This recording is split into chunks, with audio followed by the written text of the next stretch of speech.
20 साल के बाद ये शख्स अपनी फैमिली से मिला। ये देखिए जनाब सामने, ये फैमिली के लोग हैं, ये परिवार के लोग हैं और कम व पेश मैं आपको बताना चाहूँगा कि इन्हें 20 साल लग गए अपनी फैमिली से मिलने में।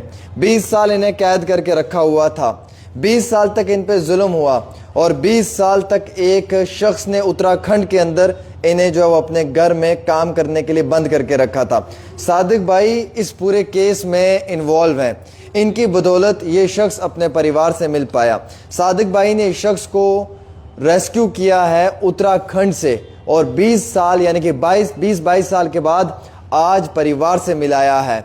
ये साल 2003 में मिसिंग हो जाता है और 2003 से लेके 2025 तक फैमिली के लोग कई बार जो है वो इसकी न्याज भी करते हैं, यानी कि अब ये दुनिया फ़ानी में नहीं है और उसके बाद गरीब लोगों को इसका सदका दे देते हैं, इसके नाम की न्याज करवा देते हैं। इन्हें लग रहा था फैमिली के लोगों को कि ये मर चुका है, लेकिन 20 साल के बाद ये अपनी फैमिली से मिला और मिलवाया सादिक भाई ने।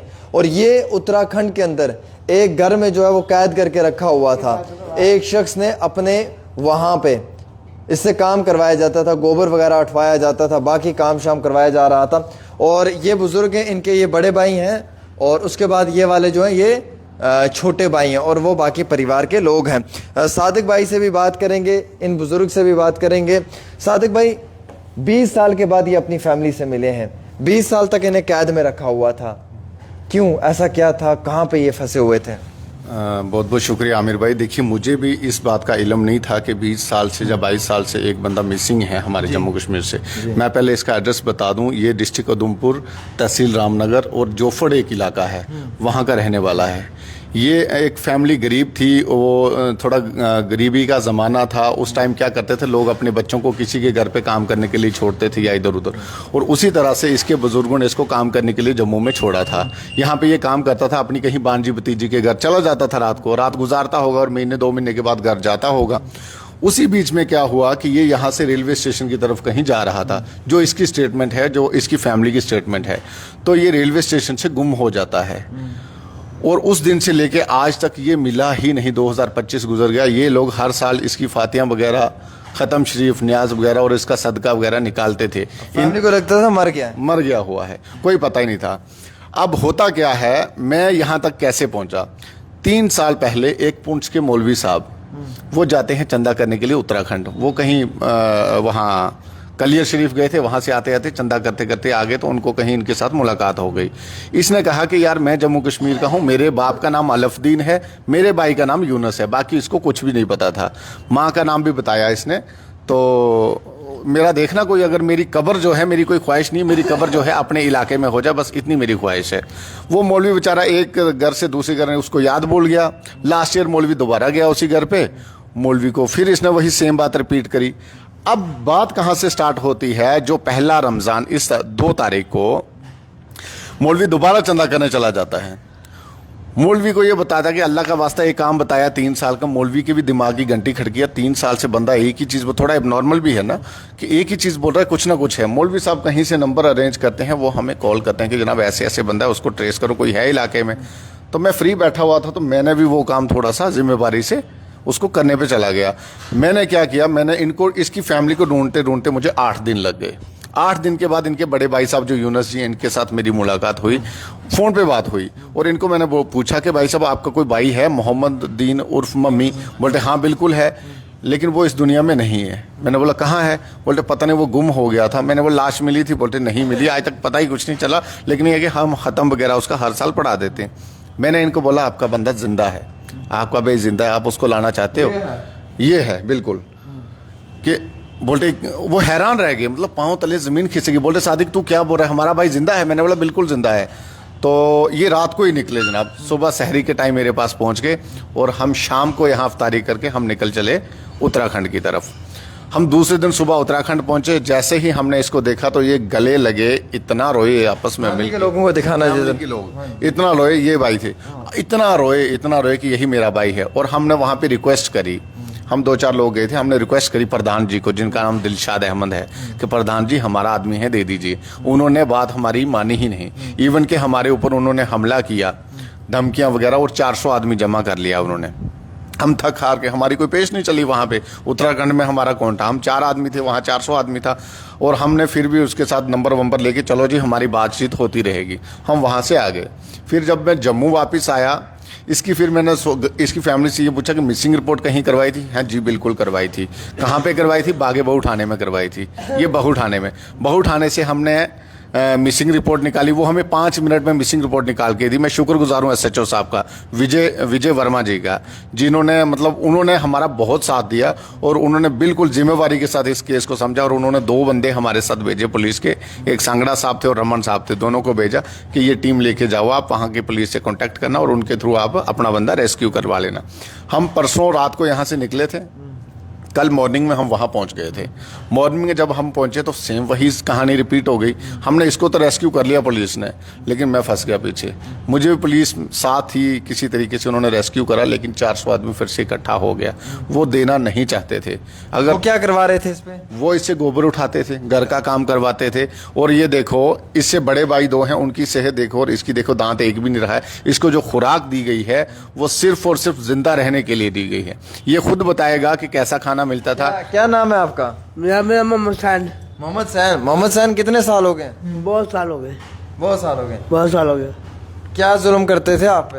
हाँ भाई, गोबर, झाड़ू, लकड़ियाँ, पानी, घास, सब चीज करने थे।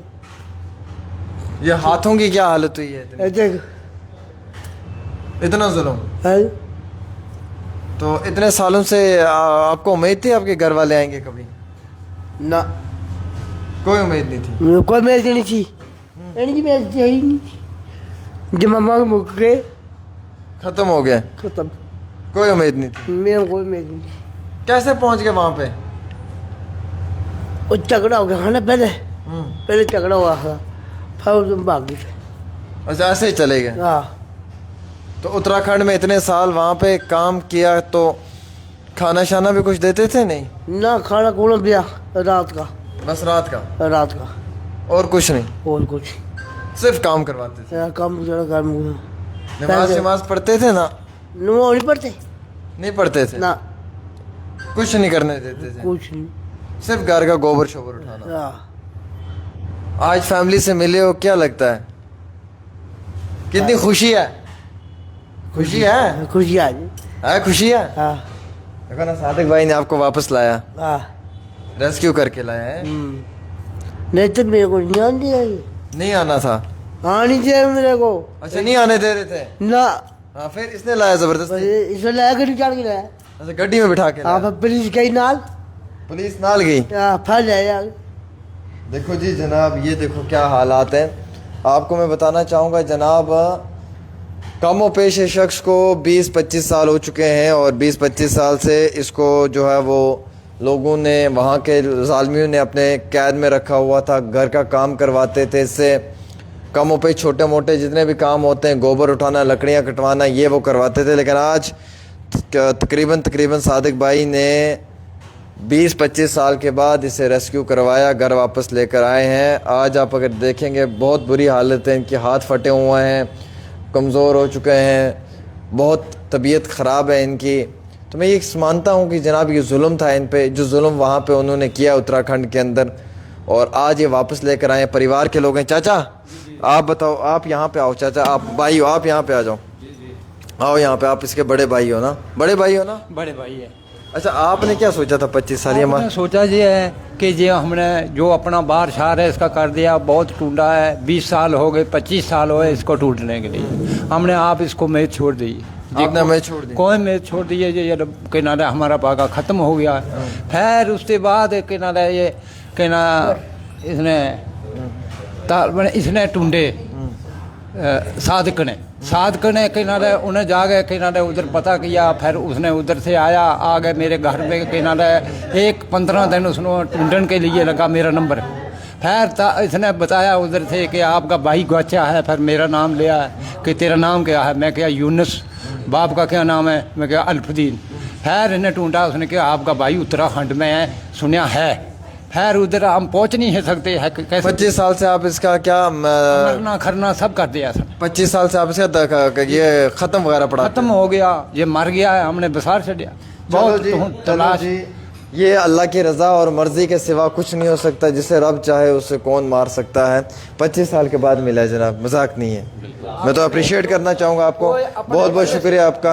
अपने पल्ले से इसने खर्चा किया, हम पहुंच भी नहीं सकते हैं। सब किसी ने अपने पल्ले से किया, हमारे साथ कुछ लेना देना कोई चीज़ नहीं, अपना खर्चा करके उधर पजाए अपना भाई की अल्लाह ताला आपको जी इसकी जज़ा दे, बहुत नेक और बहुत अच्छा काम किया। आमिर भाई 25 साल इसने काम किया है वहाँ पे। अब मैं फैमिली को भी यकीन दिलाता हूँ कि 25 साल उस दिलशाद अहमद ने लेबर का काम करवाया है।